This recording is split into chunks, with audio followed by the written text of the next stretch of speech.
Halo pemirsa, apa kabar Anda hari ini? Semoga selalu sehat sejahtera kapanpun, dimanapun Anda berada ya. Kita berjumpa lagi bersama saya Dea Yujihan dalam program Teras Negeri. Program Teras Negeri ini dapat Anda saksikan di kanal YouTube Tempo.co dan juga TV Tempo. Dan tamu saya hari ini adalah Bapak Bupati Takalar Provinsi Sulawesi Selatan, ada Bapak Syamsari Kita. Halo Pak, gimana kabarnya? Alhamdulillah, terima kasih diundang. Sehat Pak? Udah sehat. Gimana kesannya hadir di Gedung Tempo hari ini? Kesannya surprise ya. Oh, bertemu surprise. dengan para jurnalis yang hebat. Wah, luar biasa, alhamdulillah.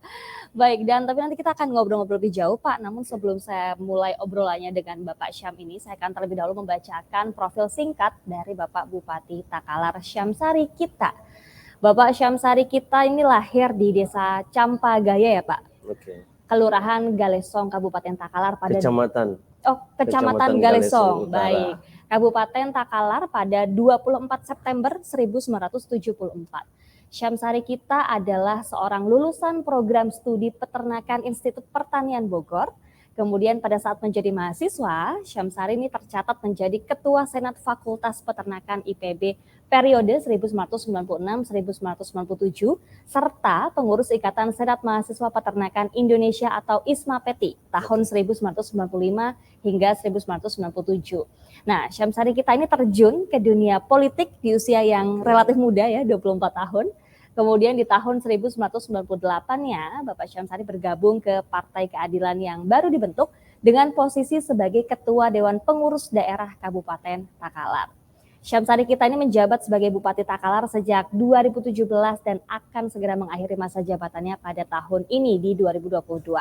Pada Juni 2021 lalu, pria berusia 47 tahun itu secara terang-terangan akan memilih bersaing menuju Senayan sebagai anggota DPR RI daripada melanjutkan jabatan bupati di periode keduanya. Nah, di bawah kepemimpinan Bupati Syamsari ini ada beberapa program yang menuai hasil dan patut sekali untuk diapresiasi. Misalnya terpilihnya Kabupaten Takalar untuk menjadi pusat percontohan pembentukan PAUD Holistik Terintegrasi atau HI di tingkat Provinsi Sulawesi Selatan pada 2021. Dan untuk mendukung hal tersebut akan dibuat Perbup ya Pak, dalam rangka pengelolaan dana desa dalam pembinaan PAUD HI ini untuk peningkatan indeks pembangunan manusia. Selain itu di tahun yang sama setelah kurang lebih 30 tahun nih, Kabupaten Takalar dinobatkan sebagai Kabupaten Open Defecation Free atau Kabupaten Bebas. 62 tahun. 62 tahun Pak? Ya. Wah luar biasa nih. Baik, dinobatkan sebagai Kabupaten Open Defecation Free atau Kabupaten Bebas Buang Air Besar Sembarangan. Sementara di Desa Bontomaranu di Kabupaten Takalar menjadi desa percontohan dalam upaya penurunan angka kematian ibu dan angka kematian bayi. Di bidang pariwisata sendiri, Kabupaten Takalar memiliki beberapa objek wisata seperti objek wisata perburuan rusa, sejarah lapris, tope Jawa, Sandro Bengi, objek wisata terumbu karang Pulau Tanah Keke, dan objek wisata Benteng Sandrobone. Nah, kira-kira seperti apa dan bagaimana Bapak Syamsari Kita ini membangun Kabupaten Takalar? Kita akan langsung berbincang dengan beliau ya.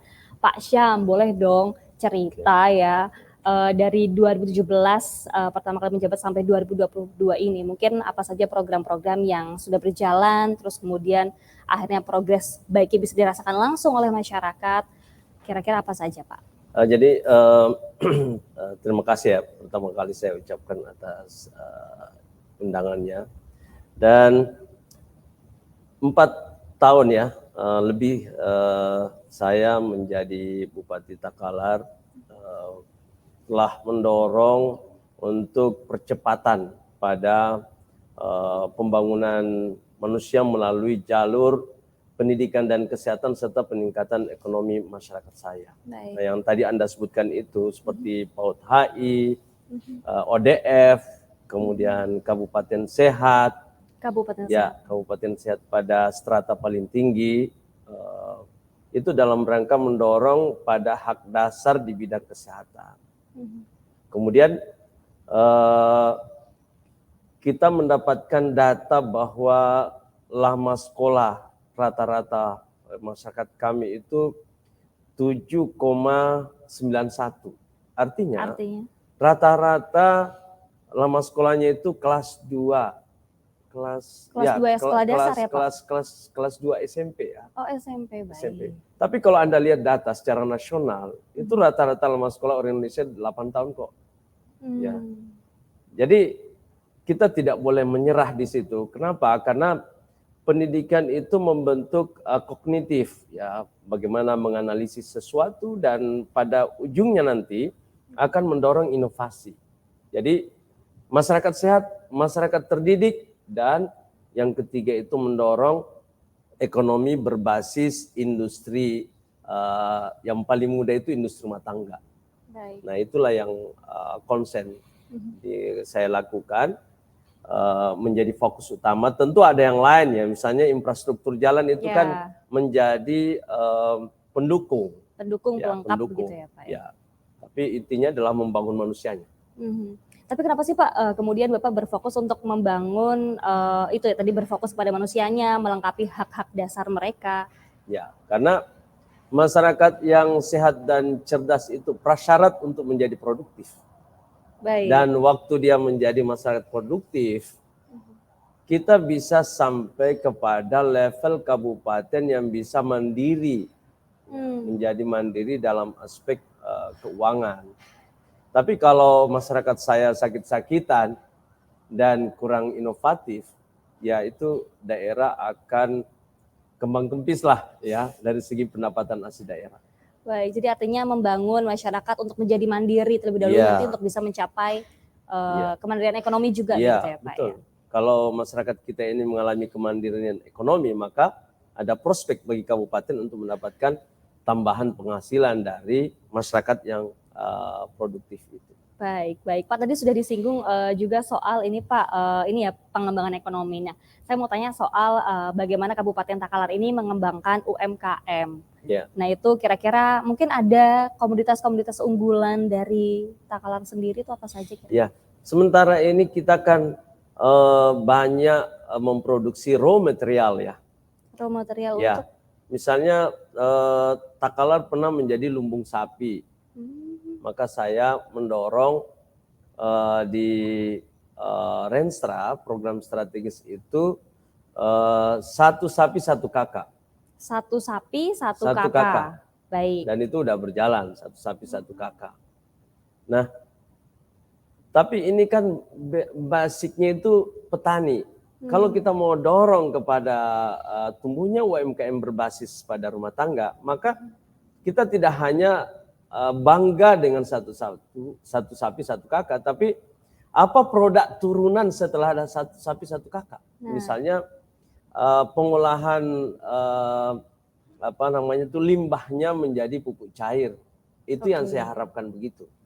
Dan ini sudah mulai, meskipun belum sampai kepada tahapan ada produk yang sudah tersertifikasi untuk keluar, tapi masyarakat sudah mulai mengolah limbahnya itu menjadi pupuk yang bisa dikonsumsi sendiri untuk kebutuhan kebunnya.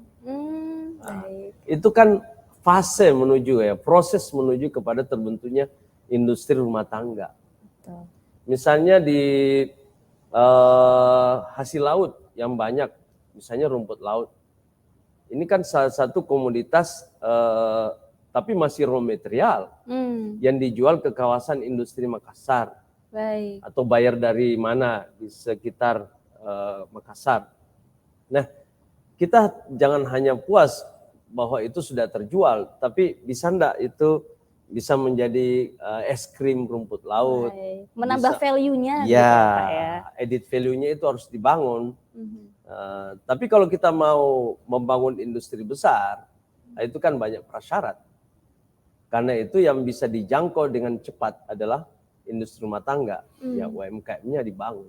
Inilah yang saya bikinkan sekolah UMKM, saya bikinkan mall UMKM. Oh ada Pak, mall UMKM ya Pak ya? Saya pernah meresmikan mall UMKM yang sekarang sudah saya limpahkan kepada Perusda untuk melanjutkan membina UMKM-UMKM-nya itu, dan saya juga mendirikan School of Entrepreneurship, ya, Institut Teknologi Pertanian untuk membantu bekerja sama dengan Perusda itu yang akan menjadi cikal bakar dari inkubator bisnisnya. Wah, mantap, luar biasa. Tapi Pak, kondisi pertumbuhan ekonomi di Takalar sendiri, apalagi ini pandemi sudah mulai berangsur mereda ya Pak. Seperti apa sekarang? Ya kita bersyukur karena komoditas yang diproduksi oleh masyarakat Takalar itu umumnya terserap oleh pasar, baik itu pasar internasional, karena kita ekspor ya. Ekspor apa saja tuh, ekspor Pak? Telur ikan terbang.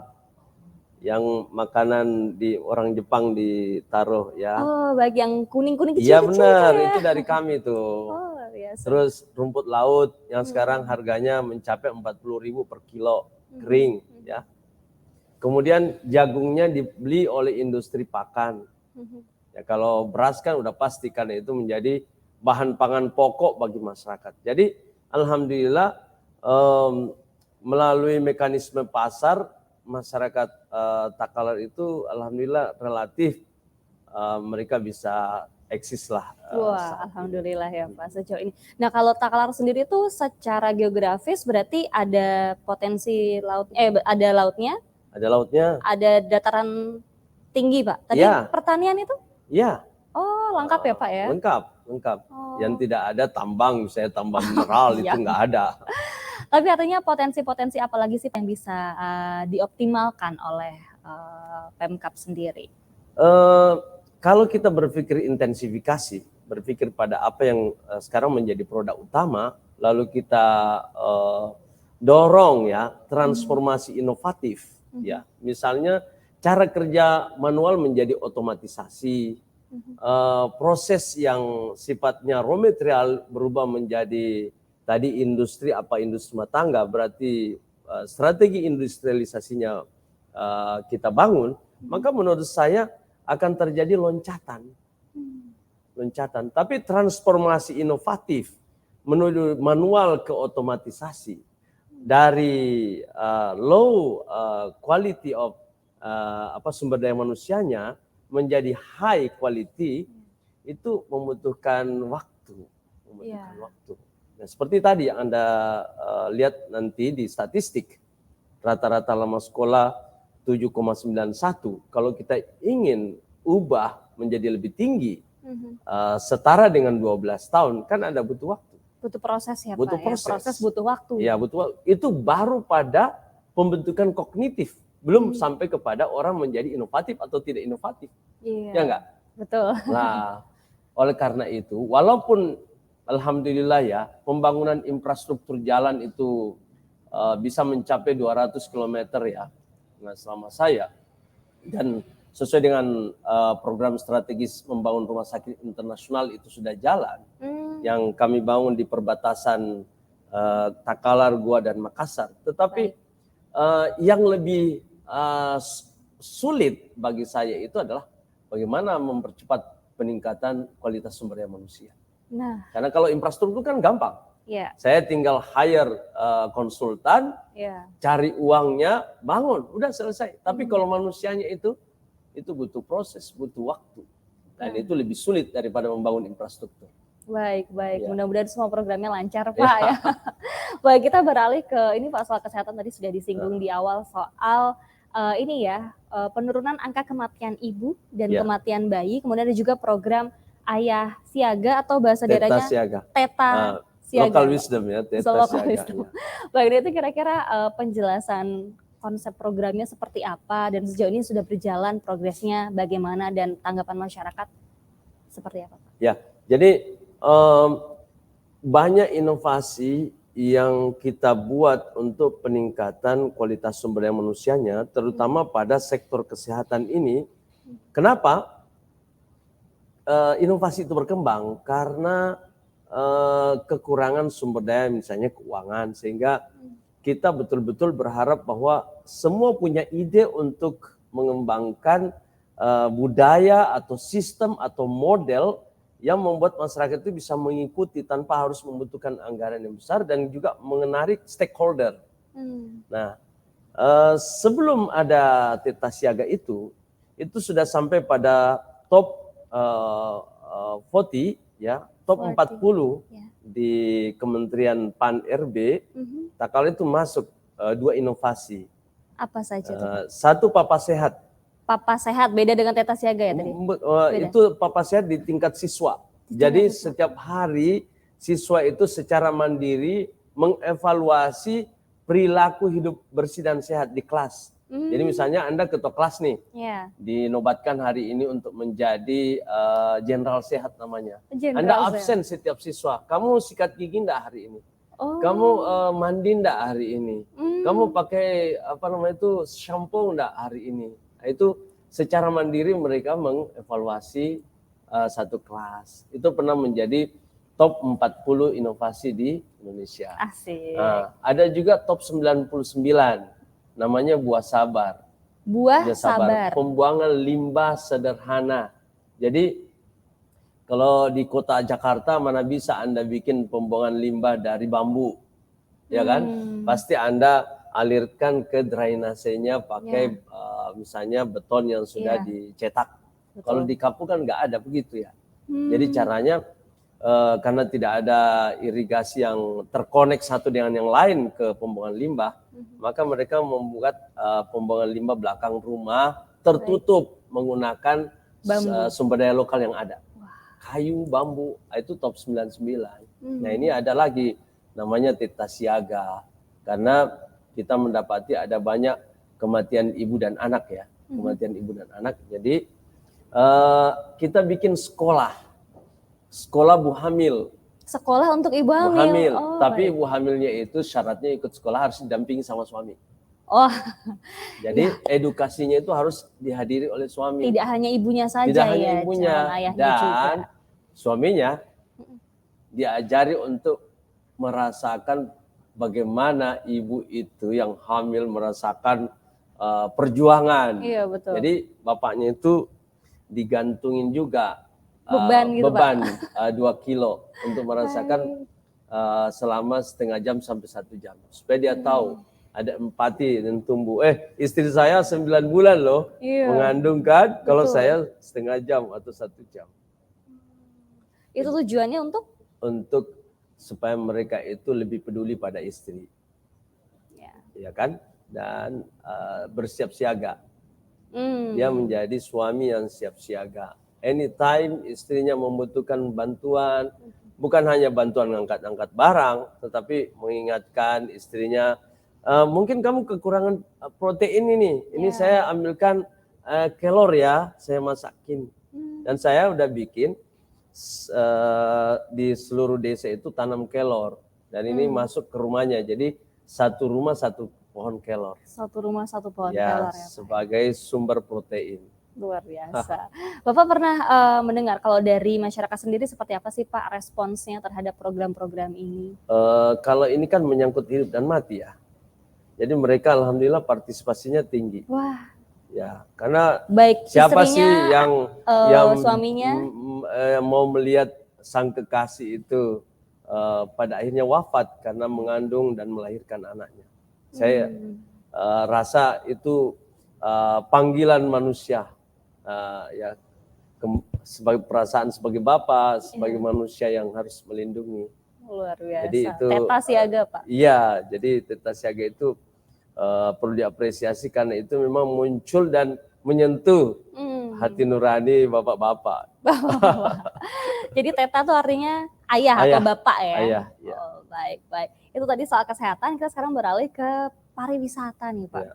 Apa dong Pak potensi-potensi pariwisata di Takalar ini yang bisa, mungkin yang sudah dikenal oleh banyak orang dan yang belum mungkin ada apa aja sih? Jadi yang sudah eksis itu adalah wisata bahari dan kuliner ya berbasis perikanan. Jadi kalau Anda pergi ke misalnya bandara kan harus lewat Makassar kalau mau ke Takalar ya. Nah yang paling dekat yang punya pantai itu Takalar. Yang paling dekat yang dari Makassar. Karena langsung tetanggaan yang punya pantai yang relatif bisa dipakai itu adalah Takalar untuk wisata. Yang kedua kita menyiapkan ikan yang segar dari laut kan tiap hari mereka mancing ya dapat ikan. Jadi Anda tidak perlu khawatir bahwa ikan itu kena formalin karena diawetkan. ikan itu sudah berminggu-minggu di laut tanpa ada pengawetan alami yang bisa membuat tahan. Anda nggak perlu khawatir. Ini adalah wisata sehat. Wow, masih fresh. Iya, fresh. Jadi, seafood juga ada Pak. Seafood ya. Pokoknya ikan dan semacamnya lah ya. Iya. Kepiting, udang, ya.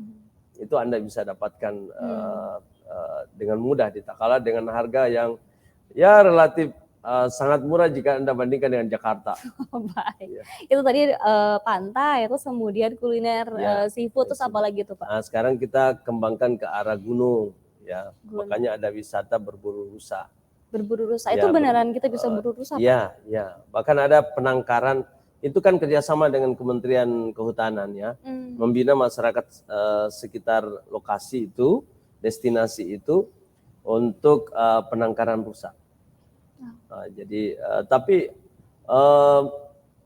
perkembangan wisata di pantai itu sangat masif dibanding dengan wilayah pegunungan.